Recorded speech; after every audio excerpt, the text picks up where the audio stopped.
Assalamualaikum warahmatullahi wabarakatuh. Om Swastiastu, Shalom, Namo Buddhaya, Salam Sejahtera untuk kita semua. Rahayu, Rahayu, Rahayu. Bertemu lagi dengan saya, Novita Martika Putri, di mata kuliah Studi Komparatif Pendidikan Dasar di berbagai negara. Kali ini kita akan masuk di pembelajaran dan asesmen dalam pendidikan dasar. Oke, kita sudah masuk diskusi 11 ya, berarti masih ada satu diskusi lagi, yaitu diskusi 12. Ya, kita sekarang masuk diskusi 11 dengan pengantar diskusi sebagai berikut. Pada pertemuan ke-11 ini, Anda diminta untuk melakukan analisis sistem pembelajaran sekolah dasar. Di antaranya, 1 dari 10 model pembelajaran terpadu, model mana yang paling relevan dengan kurikulum yang diterapkan di Indonesia saat ini. 2. Paparkan apa yang menjadi tujuan dan fungsi, landasan, prinsip-prinsip, rambu-rambu, serta tahapan pembelajaran tematik terpadu yang selama ini Anda implementasikan di kelas atau sekolah. Kemudian, melihat soal nomor 2, silakan Anda analisa apa yang menjadi perbedaan antara kurikulum tematik terpadu atau kurikulum 2013 dengan kurikulum Merdeka Belajar. Bagaimana implementasi di tempat Anda mengajar? Sebutkan nama sekolah dan daerah Anda. Oke, kita akan bahas diskusi yang pertama terlebih dahulu, yaitu dari 10 model pembelajaran. Dari 10 model pembelajaran terpadu, model mana yang paling relevan dengan kurikulum yang diterapkan di Indonesia saat ini? Dalam konteks kurikulum merdeka yang saat ini diterapkan di Indonesia, menurut saya, model pembelajaran terpadu yang paling relevan adalah model laba-laba atau Webet model dan model tematik atau connected model, terutama untuk jenjang sekolah dasar. Kenapa demikian? Oke. Pertama, kenapa saya memilih model jaring laba-laba atau Webet model? Sesuai dengan kurikulum merdeka, menurut saya yang pertama, tema sebagai pengikat antar mata pelajaran. Kurikulum merdeka menekankan pembelajaran berbasis proyek dan tema besar yang relevan dengan kehidupan siswa. Yang kedua, cocok untuk pembelajaran intradisipliner SD. Model ini mengintegrasikan berbagai mata pelajaran dalam satu tema sentral, misalnya air, lingkungan, atau pahlawan. Contoh implementasinya, temanya lingkungan. Di sini siswa belajar IPA tentang ekosistem, IPS-nya tentang peran manusia dalam menjaga lingkungan, bahasa Indonesianya tentang membuat puisi atau cerita berkaitan dengan alam. Keunggulannya, yang pertama, memudahkan siswa SD memahami keterkaitan antar mata pelajaran. Yang kedua, mendukung pengembangan profil pelajar Pancasila melalui pengalaman belajar yang kontekstual. Nah, yang kedua, kenapa saya memilih model tematik atau connected model? Dari kesesuaian dengan kurikulum merdeka. Yang pertama, menyambungkan satu topik dengan berbagai aspek pelajaran namun tetap dalam satu ranah keilmuan atau yang berdekatan. Yang kedua, cocok untuk transisi dari pembelajaran tematik ke pembelajaran berbasis disiplin ilmu yang lebih dalam, terutama untuk kelas tinggi di SD atau awal jenjang SMP. Contoh implementasinya, misalnya kita mengambil topik tentang air, dipelajari secara mendalam di IPA. Lalu kita kaitkan dengan perubahan wujud benda di matematika. Dan cara membuat laporannya bisa masuk di mata pelajaran bahasa Indonesia. Keunggulannya apa? Yang pertama, membantu pendalaman konsep dengan tetap mengaitkan pelajaran yang berdekatan. Yang kedua, mendukung diferensiasi pembelajaran dan penguatan literasi numerasi. Oke, sekarang kita masuk di diskusi 2. Di sini kita diminta untuk paparkan apa saja yang menjadi tujuan dan fungsi landasan, prinsip-prinsip, rambu-rambu, serta tahapan pembelajaran tematik terpadu yang selama ini Anda implementasikan di kelas ataupun sekolah. Oke, berikut adalah paparan lengkap mengenai tujuan dan fungsi, landasan, prinsip-prinsip, rambu-rambu dan tahapan pembelajaran tematik terpadu yang selama ini saya implementasikan di kelas atau sekolah, khususnya jenjang sekolah dasar sesuai dengan kurikulum Merdeka. 1. Tujuan dan fungsi pembelajaran tematik terpadu. Tujuannya yaitu mengembangkan kompetensi dasar siswa secara menyeluruh atau holistik melalui tema-tema yang kontekstual dan dekat dengan kehidupan siswa. 2. Meningkatkan keterkaitan antar mata pelajaran sehingga siswa memperoleh pemahaman yang utuh. 3. Mendorong pengembangan karakter dan nilai-nilai profil pelajar Pancasila. 4. Memberikan ruang pada pendekatan pembelajaran aktif, kolaboratif, dan berbasis proyek. Fungsinya untuk apa? Yang pertama, sebagai media untuk menyederhanakan pembelajaran yang kompleks menjadi lebih mudah dipahami melalui tema sentral. 2. Menghemat waktu pembelajaran karena integrasi antar mata pelajaran. 3. Meningkatkan motivasi dan keterlibatan siswa karena materi yang dipelajari terasa relevan dengan kehidupan sehari-hari. Oke, yang kedua yaitu landasan pembelajaran tematik terpadu. Landasan yang pertama yaitu landasan filosofis. Konstruktivisme bahwa anak membangun pengetahuan melalui pengalaman langsung. 2. Landasan psikologis. Teori perkembangan Piaget dan Vygotsky yang menekankan pentingnya konteks dan interaksi sosial dalam belajar. Kemudian landasan yuridis, Permendikbud nomor 37 tahun 2018 tentang KI dan KD. Kurikulum 2013 yang kemudian disesuaikan dalam kurikulum Merdeka yang mendorong pembelajaran tematik khususnya di kelas rendah SD. Yang keempat yaitu landasan sosiologis, menyesuaikan pembelajaran dengan lingkungan sosial dan budaya siswa untuk meningkatkan relevansi dan makna belajar. Yang ketiga yaitu prinsip-prinsip pembelajaran tematik terpadu. Yang pertama, berpusat pada siswa. Siswa aktif terlibat dalam proses belajar melalui eksplorasi dan penemuan. 2. Integrasi antar mata pelajaran dalam satu tema.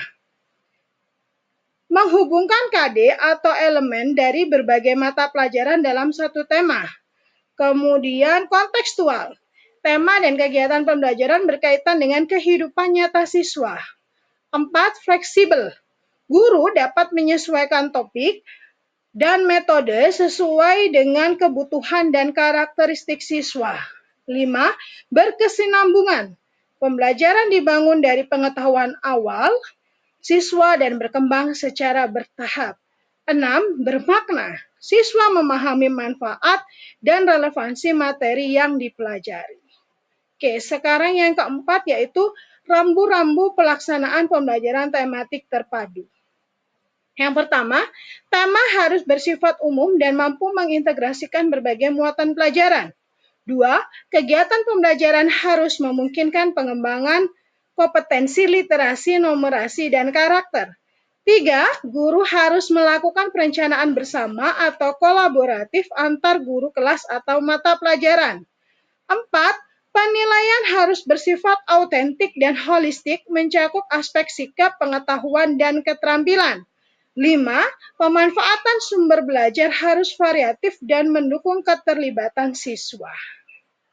Nah, kita sudah masuk di yang kelima yaitu tahapan pembelajaran tematik terpadu. Berikut adalah tahapan implementasi pembelajaran tematik terpadu yang selama ini saya terapkan di kelas. Yang A, ada perencanaan, meliputi 1. Menentukan tema besar sesuai dengan tingkat kelas dan konteks lokal siswa. Setelah itu, mengidentifikasi kompetensi dasar atau capaian pembelajaran dari berbagai mata pelajaran yang bisa diintegrasikan. Kemudian, setelah kita identifikasi, kita susun alur dan aktivitas pembelajaran yang kreatif, kolaboratif, dan kontekstual. Dan yang terakhir, kita menentukan teknik dan instrumen penilaian yang sesuai. Setelah melakukan perencanaan, kita masuk ke bagian B, yaitu pelaksanaannya. Dalam pelaksanaannya, kita bagi menjadi 3 kegiatan. Yang pertama, kegiatan pendahuluan. Di sini kita membangun motivasi, menggali pengetahuan awal siswa sesuai dengan tema. Kemudian ada kegiatan inti. Di kegiatan inti ini ada eksplorasi, diskusi, eksperimen, pemecahan masalah, kemudian ada mungkin proyek kolaboratif yang mengintegrasikan berbagai mata pelajaran. Dan yang terakhir ada kegiatan penutup. Dan di kegiatan penutup ini yang dilakukan ada refleksi, kemudian ada penguatan konsep, dan pemberian umpan balik. Yang terakhir yang saya lakukan yaitu evaluasi. Itu adalah bagian C. Evaluasi atau penilaian dilakukan secara otentik melalui portofolio, proyek, observasi, kuis, jurnal siswa, dan presentasi. Yang kedua, bisa juga dilakukan dengan penilaian yang mencakup ranah sikap, pengetahuan, dan keterampilan. Hasil penilaiannya nanti digunakan untuk refleksi guru dan perbaikan proses pembelajaran. Oke, sekarang kita sudah masuk di diskusi 3. Melihat soal nomor 2, silakan Anda analisa apa yang menjadi perbedaan antara kurikulum tematik terpadu atau kurikulum 2013 dengan kurikulum Merdeka Belajar. Bagaimana implementasi di tempat Anda mengajar? Sebutkan nama sekolah dan daerah Anda. Oke. Berikut adalah analisis perbedaan antara kurikulum tematik terpadu atau kurikulum 2013 dan kurikulum Merdeka Belajar beserta implementasinya di SD nomor 4 Tuban, Kecamatan Kuta, Provinsi Bali. Dilihat dari aspek pendekatan pembelajaran, kurikulum 2013 terstruktur melalui tema terpadu, mengintegrasikan beberapa mata pelajaran ke dalam satu tema yang ditentukan pemerintah. Sedangkan di kurikulum Merdeka Belajar, pendekatan pembelajaran lebih fleksibel, pembelajaran bisa berbasis proyek atau project-based learning yang tidak terbatas pada tema tertentu dan dikembangkan sesuai konteks satuan pendidikan. Dilihat dari aspek capaian pembelajaran, kurikulum 2013 mengacu pada kompetensi inti atau KI dan kompetensi dasar atau KD yang sama untuk seluruh satuan pendidikan. Sedangkan di kurikulum Merdeka Belajar, capaian pembelajaran menggunakan CP yang lebih deskriptif dan fleksibel, tidak dikunci per kelas tetapi per fase. Jadi kalau kita tahu di fase A itu kelas 1, 2, fase B kelas 3, 4, dan fase C kelas 5 dan 6. Kemudian dari aspek peran guru, pada kurikulum 2013, guru berperan sebagai pelaksana kurikulum yang telah ditentukan. Pada kurikulum Merdeka Belajar, guru berperan sebagai fasilitator yang dapat merancang sendiri pembelajaran sesuai kebutuhan siswa dan konteks lokal. Dari aspek penilaian, kurikulum 2013, penilaian formatif dan sumatif dengan standar nasional. Mereka lebih menitik beratkan pada pencapaian kompetensi dasar. Sedangkan di kurikulum Merdeka Belajar, penilaian lebih menekankan pada asesmen diagnostik, formatif, dan holistik untuk membantu perkembangan belajar siswa. Dari segi fleksibilitas kurikulum 2013 cukup kaku dengan tema dan urutan pembelajaran yang sudah ditentukan oleh pusat. Sedangkan pada kurikulum Merdeka Belajar, kurikulum memberikan keleluasaan satuan pendidikan untuk mengembangkan kurikulum operasional sekolah atau KOSP sesuai dengan karakteristik peserta didik dan lingkungan belajar. Jadi di kurikulum Merdeka Belajar itu kurikulumnya lebih fleksibel karena kita bisa sesuaikan dengan satuan pendidikan.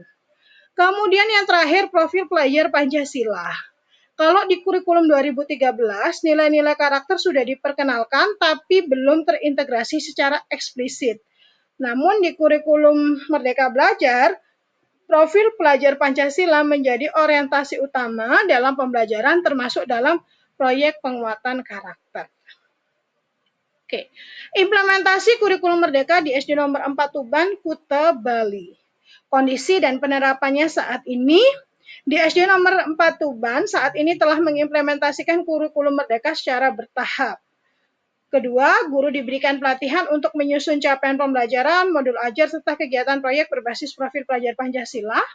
Dan yang ketiga, sekolah mengembangkan tema proyek seperti gaya hidup berkelanjutan, kearifan lokal Bali, atau bangga menjadi anak Indonesia yang mengintegrasikan nilai-nilai karakter budaya lokal dan pelajaran lintas disiplin. Contoh prakteknya di kelas untuk kelas 1 dan kelas 1 sampai 3, pembelajaran tetap menggunakan pendekatan tematik tetapi lebih fleksibel karena tema dapat dikembangkan sesuai kebutuhan dan kondisi siswa. Jadi di sini meskipun di kelas 1 sampai 3 itu menerapkan kurikulum merdeka, biasanya guru itu masih menyusunnya secara tematik terpadu gitu ya, dengan tema yang ditentukan oleh guru itu sendiri yang dikembangkan oleh mereka bertiga karena kita punya 3 kelas begitu ya.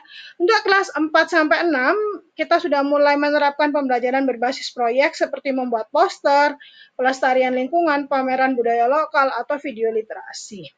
Dan yang terakhir, penilaian contohnya itu penilaian lebih menekankan pada proses belajar termasuk kerjasama, refleksi diri, dan hasil karya bukan hanya nilai akademik. Jadi hasil belajar itu penting, tapi kita lebih menekankan penilaian itu pada saat proses belajarnya, gitu ya.